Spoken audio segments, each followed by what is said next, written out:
Hello everyone, स्वागत है आपके अपने यूट्यूब चैनल भाई सर पर। तो आज के इस लेक्चर में हम बात करेंगे कक्षा 10वीं के मैथ के एक्सरसाइज है 3.4.3। इससे पहले हमने 5 क्वेश्चन सॉल्व कर चुके हैं।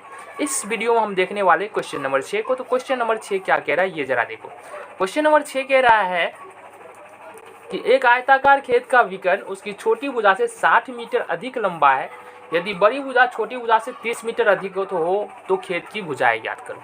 देखो इस क्वेश्चन को देखो, 2-3 बात हमको ध्यान देना पड़ेगा। सबसे पहले तो क्या बात हो रहा है, सबसे पहले आयत का बात हो रहा है, इसके बारे में बात हो रहा है आयत का। उसके बाद आयत के विकर्ण का बात हो रहा है, फिर हो रहा है छोटी भुजा के बारे में बात, और फिर है छोटी भुजा से 30 मीटर लंबी है और छोटी भुजा के बारे में, यानी छोटी और बड़ी दोनों भुजाओं के बारे में बात कर रहे हैं।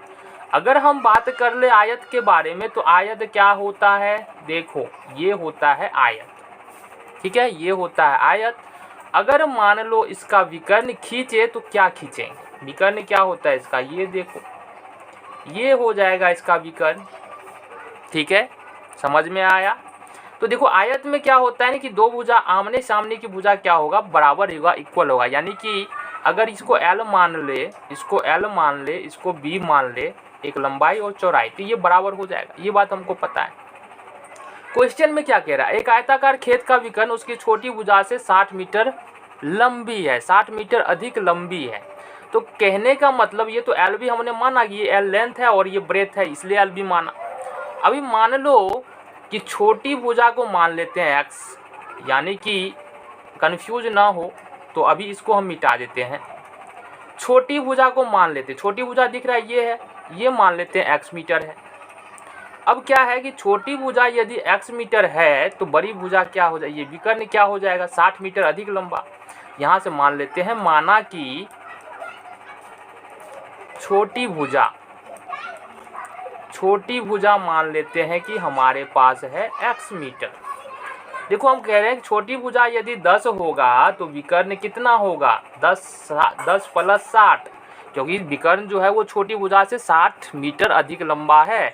तो छोटी भुजा x है तो विकर्ण क्या हो जाएगा, जरा बताओ, विकर्ण हो जाएगा, ये हो जाएगा x प्लस 60 मीटर। कोई समस्या ना जी ना, कोई समस्या नहीं है। आगे देख लो, कह रहा है यदि बड़ी भुजा छोटी भुजा से 30 मीटर लंबा है, बड़ी भुजा छोटी भुजा से 30 मीटर लंबा है, तो छोटी भुजा क्या था x, तो यहाँ से बड़ी भुजा क्या हो जाएगा, बड़ी भुजा हो जाएगा x प्लस 30, ये हो जाएगा ना। क्यों, अभी देखो सारा क्लियर हो जाएगा। मान लेते हैं कि अगर मान लो कि ये वाला भुजा जो है ना, छोटी वाली भुजा, ये मान लेते हैं 10 है। अब विकर्ण कर रहा है कि 60, ये जो है ना विकर्ण छोटी भुजा से 60 मीटर अधिक लंबा है, मतलब विकर्ण क्या लिखेंगे, 10 प्लस 60। इस केस में क्या था, x था हमारा छोटी भुजा, तो हम लिए x प्लस 60। अभी क्लियर हो रहा है। चलो फिर कह रहा है कि जो छोटी भुजा से बड़ी भुजा जो है वो 30 लंबी है, तो 10 प्लस 30 करेंगे। हमारे केस में क्या था, x माने थे तो x प्लस 30 कर लिए। समझ में आ रहा है कि नहीं आ रहा है, समझ में, चलो बहुत बढ़िया बच्चा है, समझ जाता है सब कुछ। चलो आगे चलते हैं। आगे हमको करना क्या है, अब ये तो पता हो गया कि छोटी भुजा x है, विकर्ण है, यहाँ से ये विकर्ण हो गया x प्लस 60 और बड़ी भुजा x प्लस 30 हो गया। मतलब कहने का मतलब ये हो गया x प्लस 30 और ये हो गया x प्लस 60। अब देखो जब आयत होता है ना, आयत में क्या होता है, सभी कोण इसका 90 डिग्री का होता है, यानी जितना भी कोण बनेगा वो 90 डिग्री का बनेगा। इसका मतलब क्या हुआ कि ये जो दिख रहा है, ये जो बन रहा है ना त्रिभुज, ये समकोण त्रिभुज बन रहा है। कौन सा, मान लेते हैं ABC, तो ABC कौन सा है, समकोण त्रिभुज है। तो अगर हम चित्र के अनुसार ध्यान दें, चित्रानुसार, ठीक है, चित्रानुसार ABC क्या है, एक समकोण त्रिभुज है, एक समकोण त्रिभुज है जिसमें हमने माना क्या है कि ABC बराबर क्या है, BC बराबर x है, AB बराबर यहाँ से x प्लस 30 और AC बराबर जो है वो है x प्लस 60। समझ में आ गया। एक बात यहाँ से देखो, समकोण त्रिभुज में क्या होता है कि कर्ण का स्क्वायर बराबर हो जाता है लंब का स्क्वायर प्लस में आधार का स्क्वायर। ये फॉर्मूला तो पता होगा, ये पाइथागोरस प्रमेय से होता है। कौन सा प्रमेय से? पाइथागोरस प्रमेय से, गोरस प्रमेय से, ठीक है, यहाँ से गोरस प्रमेय से। तो भाई साहब यहाँ पर एक बात बताओ, यहाँ से कर्ण है ना, कर्ण कितना है हमारे पास? कर्ण है x + 60, तो x + 60 का स्क्वायर कर देंगे। इसके बाद लंब कितना है हमारे पास? लंब मतलब ऊंचाई कितना है? x है, तो x का स्क्वायर कर लेंगे। आधार मतलब क्या है? लंबाई, लंबाई कितना है? x + 30, तो ये x + 30 का स्क्वायर कर लेंगे।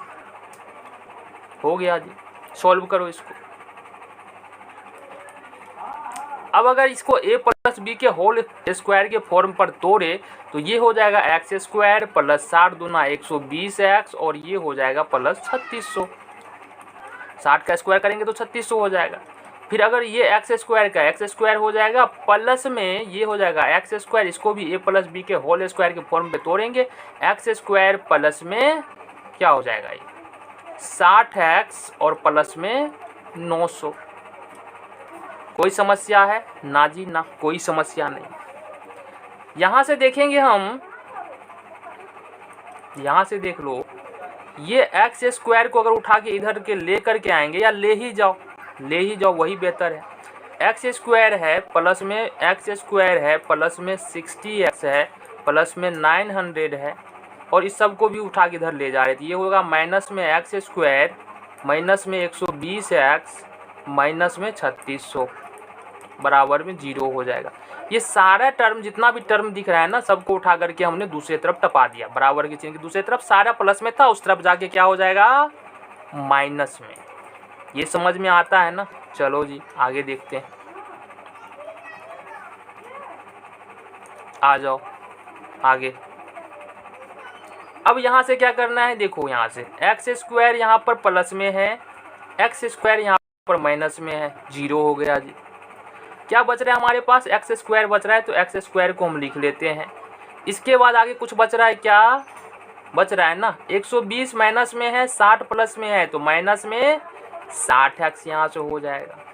यहाँ से 3600 है, यहाँ से 900, 3600 माइनस में है, 900 प्लस में है, तो ये हो जाएगा माइनस में 2700, माइनस में 2700 बराबर में 0। तो फाइनली हमारे पास निकल के क्या आ रहा है? x² minus 60x minus 2700। अब इसको करना पड़ेगा फैक्टर, क्योंकि हम अभी है, देखो हम इसको कैसे सॉल्व कर सकते हैं, क्या फैक्टर करना है ना, तो फैक्टर करना है तो बड़ी इजीली कर सकते हैं। ये हो जाएगा x², ये हो जाएगा अपने पास माइनस में 90x प्लस में 30x माइनस में 2700। हो सकता है कि नहीं हो सकता? जरा बताओ क्यों? क्योंकि माइनस 90 में से अगर 30 हम घटाएंगे तो माइनस में 60x आ जाएगा, और इस दोनों को गुना कर रहे हैं तो माइनस में 2700 आ रहा है। तो गुणनखंड के लिए हमको ये कंडीशन हमको फुलफिल करना था, तो ये हो गया। अब दो का पेयर बना लो, और इसको क्या करना है, यहाँ से अपने को कॉमन ले लेना है। x कॉमन लेंगे, यहाँ से हो जाएगा x माइनस 90, और यहाँ से अपने को लेना है 30 कॉमन, तो ये भी हो जाएगा x माइनस 90। आ जाओ जी, इधर आ जाओ। ये हो जाने वाला है अपने पास। अब चूंकि इसका क्या निकालना है, मूल या शून्य का निकालना है, तो बराबर में 0 डाल देंगे। x माइनस 90 इंटू में x प्लस 30 बराबर में 0। तो x माइनस 90 बराबर यहाँ से अगर लिखे तो x माइनस 90 बराबर हो जाएगा 0। तो x का जो वैल्यू निकल के आएगा वो निकल के आएगा 90। दूसरा वैल्यू निकालते हैं, x बराबर निकलेगा यहाँ से x प्लस 30 बराबर 0। तो x का वैल्यू जो निकलेगा वो माइनस में 30।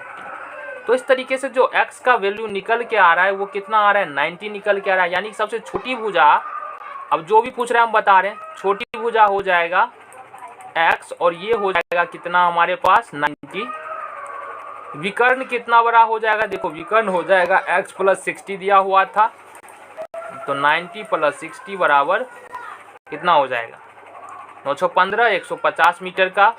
और बड़ी भुजा हो जाएगा x प्लस 30 मतलब 90 प्लस 30 बराबर 120 मीटर। तो इस तरीके से देखो तीनों भुजा क्या हुआ, निकल गया। देखते हैं क्वेश्चन नंबर 7 क्या कह रहा है भाई साहब, वो देखिए। क्वेश्चन नंबर 7 क्या कह रहा है, ये देखो। क्वेश्चन नंबर 7 में कह रहा है, पढ़ो जरा। दो संख्याओं के वर्गों का अंतर 180 है। वर्ग मतलब क्या हुआ, स्क्वायर लगा देते हैं ना, तो इसको वर्ग करना बोलते हैं। जैसे एक्स स्क्वायर, जैसे 2 का स्क्वायर, जैसे 4 का स्क्वायर, इसको बोलते हैं वर्ग। ठीक है, इसको क्या बोलते हैं, वर्ग बोलते हैं। ठीक है, तो यहाँ पर क्वेश्चन क्या कह रहा है, क्वेश्चन कह रहा है कि दो संख्याओं के वर्गों का अंतर 180 है। तो आओ भाई साहब देख लेते क्या करना है। यहाँ पर हल देख लेते हैं। माना कि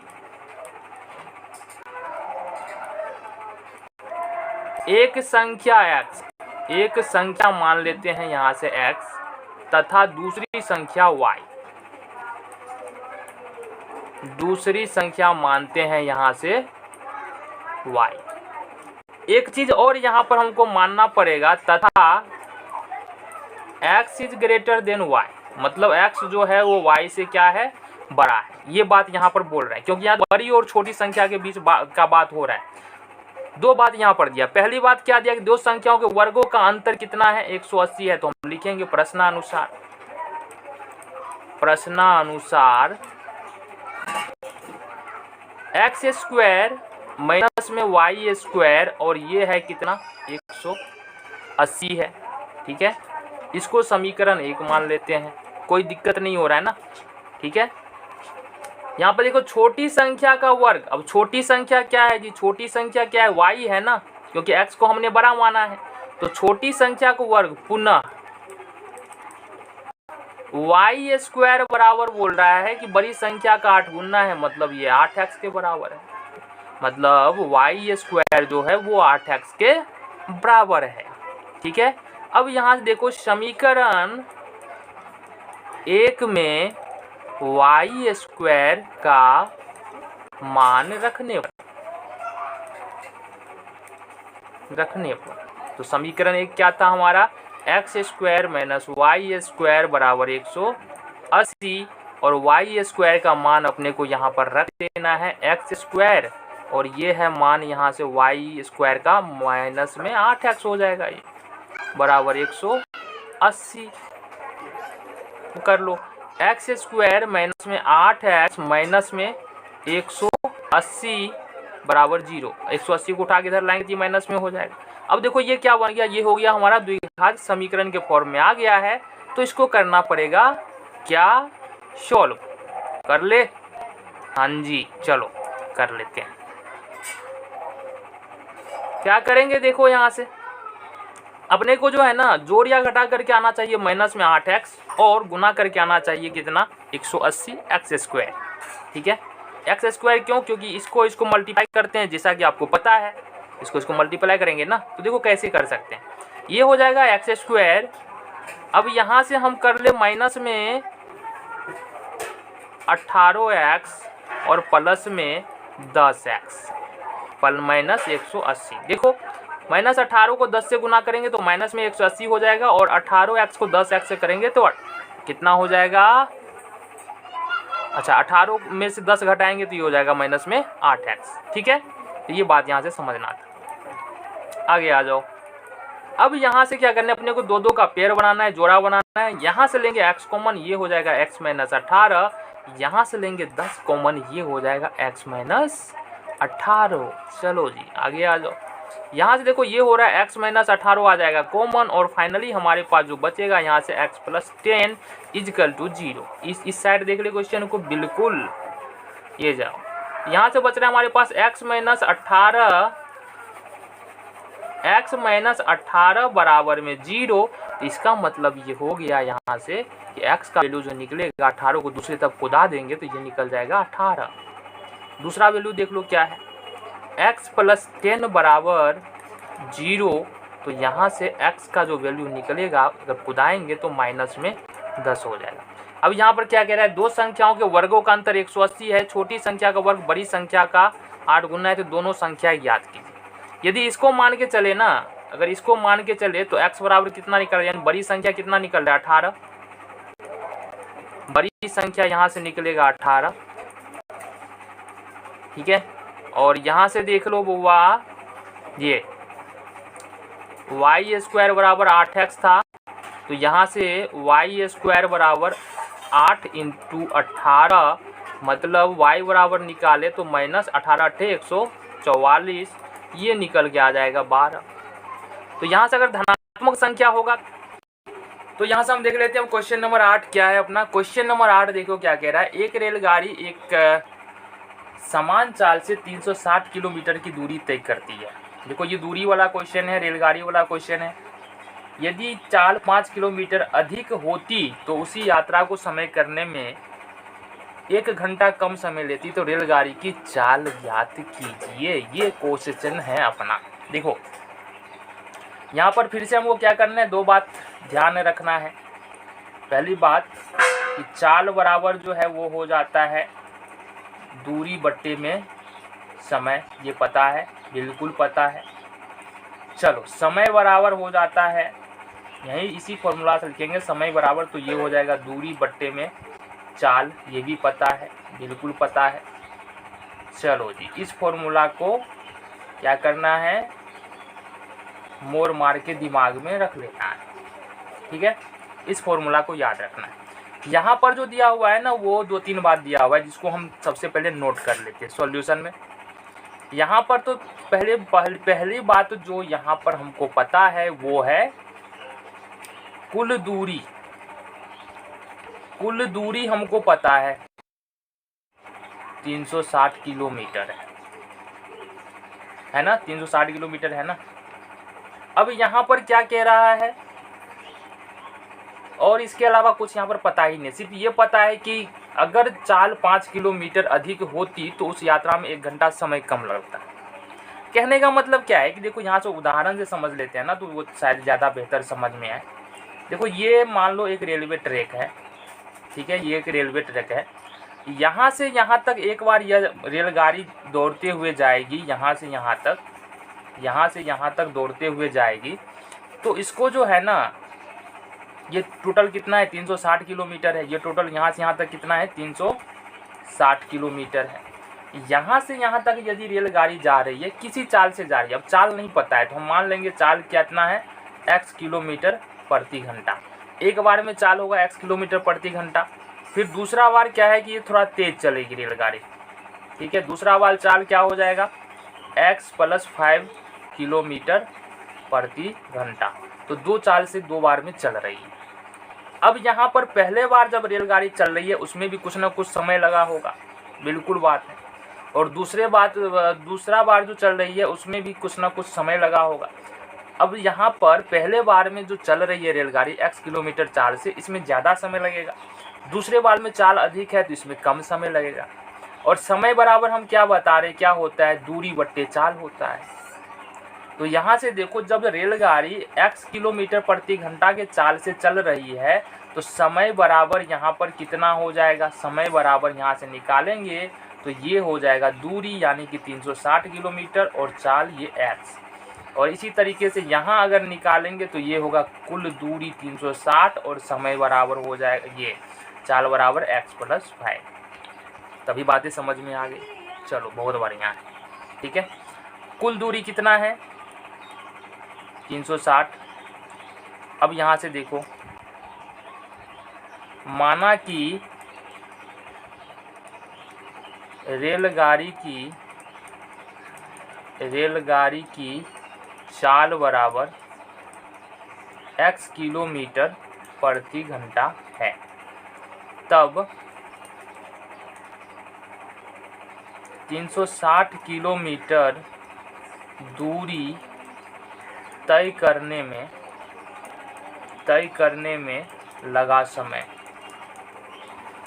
अभी बताइए कितना हो जाएगा, 360 बट्टे x हो जाएगा, ठीक है। जब चाल x + 5 किलोमीटर प्रति घंटा हो तो लगा समय, कितना हो जाएगा, ये हो जाएगा 360 बट्टे में x प्लस 5। समझ में आ गया। चलो जी आगे देख लेते हैं। अब यहाँ पर क्या कह रहा है कि जितना समय लग रहा है ना दोनों रेलगाड़ी, दोनों का अंतर कितना, एक है। मतलब कि x किलोमीटर चाल के जब चाल से चल रही है, चाल जब x किलोमीटर प्रति घंटा है उसमें इतना समय लग रहा है, इसमें क्या होगा, ज़्यादा समय लगेगा। जब x प्लस 5 किलोमीटर प्रति घंटा चाल है तो इसमें कम समय लगेगा, और दोनों का अंतर कितना, एक है। दोनों का अंतर कितना है, एक है। तो इसको कर लेंगे प्रश्नानुसार 360 बट्टे x माइनस में हो जाएगा 360 बट्टे x प्लस 5 बराबर में 1। आ जाओ जी, यहाँ से हो जाएगा। अब सिंपली हमको कैलकुलेशन करते जाना, x इंटू एलसीएम करेंगे, x इंटू एक्स प्लस 5। यहाँ पर देखो क्या है, x इंटू एक्स प्लस 5 है। यहाँ से पहला फ्रैक्शन है जिसका हर क्या है, x है। x को x से डिवाइड करेंगे, ये होगा x प्लस 5। तो यहाँ से कर सकते हैं 360 इंटू एक्स प्लस 5, माइनस है तो माइनस आ जाएगा। अब सेम बात हमको करना है, x इंटू एक्स प्लस 5 बट्टे, अब यहाँ से करना है x प्लस 5 से ये कैंसिल, x बच जाएगा। x को मल्टीप्लाई करना है 360 से, तो ये हो जाएगा 360x बराबर में 1। आगे आ जाओ। कुछ नहीं, बड़ा सिंपल सा काम है। ये गुना कर लिया हमने 360 को x से, प्लस का चिन्ह लेंगे, 360 को 5 से करेंगे तो ये हो जाएगा 1800, ठीक है। माइनस है और माइनस 360x। नीचे में क्या हो जाएगा जरा देख लो, x को करेंगे x से गुना, ये हो जाएगा x स्क्वायर, और 5 को करेंगे x से गुना, ये हो जाएगा 5x बराबर में हो जाएगा 1। और ये हो जाएगा हमारे पास, देखो 360x प्लस में है, 360x माइनस में, ये 0 हो जाएगा। क्रॉस मल्टीप्लिकेशन यानी कोना कोनी गुना करेंगे, एक्स स्क्वायर प्लस में 5x और बराबर में हो जाएगा ये 1800। अब इसको अगर उठा के इस तरफ ले जाए तो क्या हो जाएगा, देखो ज़रा, एक्स स्क्वायर प्लस में 5x माइनस में 1800 बराबर में 0। तो ये फाइनली हमारे पास जो है ये क्या निकल के आ गया, हमारा द्विघात समीकरण निकल के आ गया। अब इसका फैक्टर करना है हमको, या फिर द्विघात फॉर्मूला से क्या करना है, इसका हमको मूल निकाल लेना पड़ेगा। देखते हैं कैसे कर सकते हैं। आ जाओ जी, इसको कैसे सॉल्व करना है। अब देखो 40 और 45 अगर हम पकड़े तो क्या हो जाएगा, 0 5 चौक 20 के 0 2 0 4 चौक 16 6 हासिल 1 0 0 6 2 8। तो ये अगर गुना करते हैं ना तो ये कितना हो जा रहा है हमारे पास, 1800 हो रहा है। और माइनस में 1800 चाहिए ना, यहाँ पर माइनस में 1800। तो क्या कर सकते हैं, देखो ज़रा, ये कर लेंगे एक्स स्क्वायर, प्लस में यहाँ पर हमको करना पड़ेगा कितना, प्लस में करना पड़ेगा 45x और माइनस में करना पड़ेगा 40x। अब 40 और 45 को करेंगे तो माइनस में कितना हो जाएगा 1800, और 45x में से 40x घटाएंगे तो 5x हमारे पास बच जाएगा। माइनस में 1800 बराबर 0। अब यहाँ से देखो 2 2 का जोड़ा बना लेंगे और यहाँ से x कॉमन ले लेंगे, x प्लस 45 माइनस यहाँ से कॉमन लेंगे और साथ ही साथ कॉमन लेंगे 40। ये हो जाएगा हमारे पास x प्लस 45। अब यहाँ से x प्लस 45 क्या आ जाएगा, कॉमन आ जाएगा, और ये बच जाएगा हमारे पास x माइनस 40 बराबर में 0। तो अभी आ जाओ, अभी क्या हो जाएगा हमारे पास, अभी बच जाएगा हमारे पास फाइनली x प्लस 45 बराबर करेंगे 0। तो इसको अगर दूसरे तरफ ले जाए 45 को, ये हो जाएगा हमारे पास x बराबर माइनस में 45। इसी तरीके से ये हो जाएगा x माइनस 40 बराबर 0। तो x बराबर हो जाएगा, ये 40 को ले जाएंगे दूसरे तरफ, ये हो जाएगा 40। तो रेलगाड़ी की जो चाल निकल के यहाँ पर आ रही है ना, वो निकल के कितना आ रहा है, देख लो ज़रा, 40 किलोमीटर प्रति घंटा। ये हमारा आंसर हो गया।